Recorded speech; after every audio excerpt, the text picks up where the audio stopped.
Say when.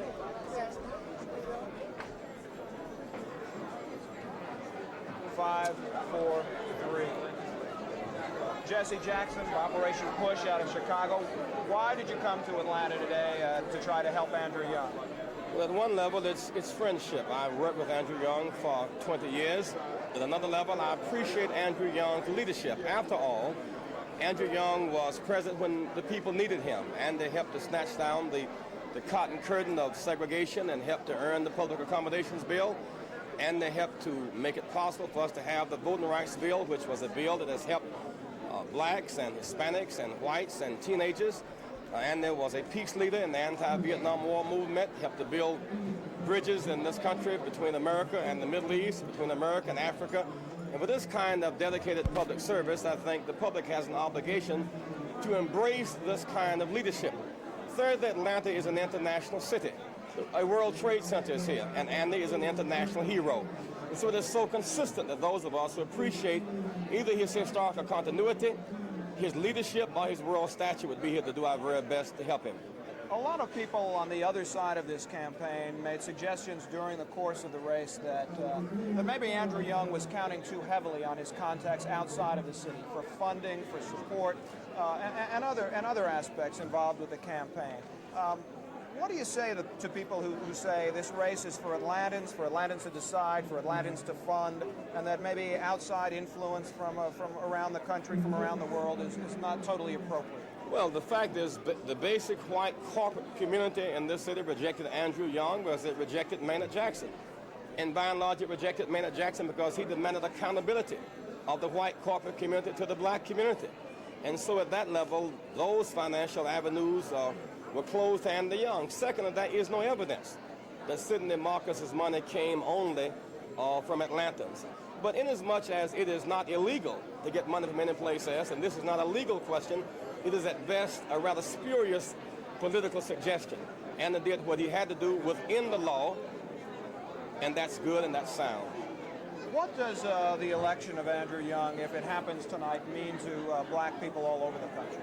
Well, of course, it means that our vote still is a lever that can be used to bring about meaningful social change. So many people who did their best to stave off what Reagan represents, that best was not good enough because the Democratic coalition collapsed and Labor bowed, and those forces that are basically anti-civil rights conspired and, as it were, defeated us. But the fact of the matter is the vote may lose sometimes, but it's a strong lever. As I say that in November we lost the ball, but we did not lose the ball game. And people must not lose faith in the vote as a lever for change, nor in the consumer dollar as a lever for change. And I would suggest that people who may be despairing now, the entire Congress must come back before the people and 34 senators within the next 12 months, and that every level of this country, state and county and city and school board elections, we must keep fighting with our vote against the odds. And this winning is a very positive message for the rejected and the downtrodden. And what if he does not win? What kind of message does that give out? Well, certainly it says that we lost because we did less than our best. If we lose, it's not the fault of democracy. If we lose, it's not. Did it boil down to white voters against black voters, and whoever had the most people out at the polls on election day were going to elect their candidate? That's the American way. That's why all the governors of this state have been white. That's why all the U.S. senators have been white, because by and large, white people vote for white people. And black people only tend to win in those areas where there are enough black people to outvote racism. And I suggest to you that by and large, when blacks win these big city elections, it's with a dominant black base and some marginal white supporters. But blacks, by and large, have been the leaders of coalition politics. And is basically a coalition politician. And I would certainly think that Andy's leadership would represent a kind of reconciling, healing atmosphere as opposed to a polarizing effect. Because Andy is not demagogic. He's not a polarizer. He's basically a healer. During all of the times that we engaged in civil disobedience and went to jail during Dr. King's lifetime, we remind Andy never went to jail because Andy was the healer, the reconciler, and that's basically his style. Jesse Jackson, thank you very much. I appreciate it. Thank you very much.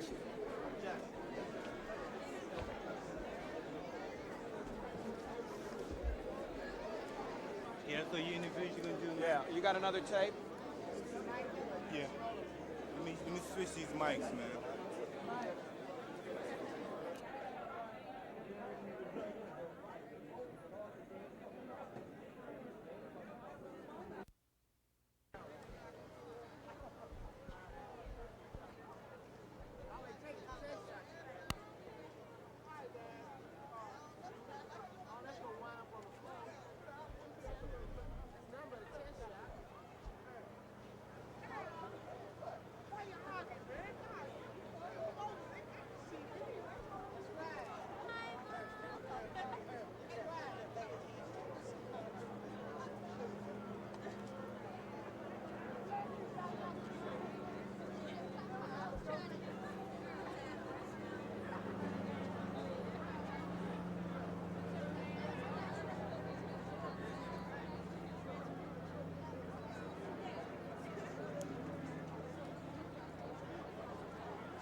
ballots as we did just before you got here. We have two of them in, and it looks like there's about 10% more people voting this time than voted in the election 3 weeks ago. How does that vote? Well, I would have anticipated that. I think Ready to make any kind of prediction? well, I predict a good man's going to win. How's that for being willing to accept either one as my mayor? Okay. Why do you think the returns are so slow coming in? This seems to happen every time. With the United Methodist Church in DeKalb County, that is predominantly white precinct. And if you look at the figures, Sidney Marcus there has 63% of the vote as compared to Andrew Young's 37% of the vote. Here, Young actually lost votes. 3 weeks ago, he got 41% of the vote. And Sidney Marcus, of course, gained quite a bit. He gained 10% of the vote there. That's kind of interesting. Now, I'm trying to see the actual breakdown, which I don't have any right or wrong. It's hard to interpret that. But, When he said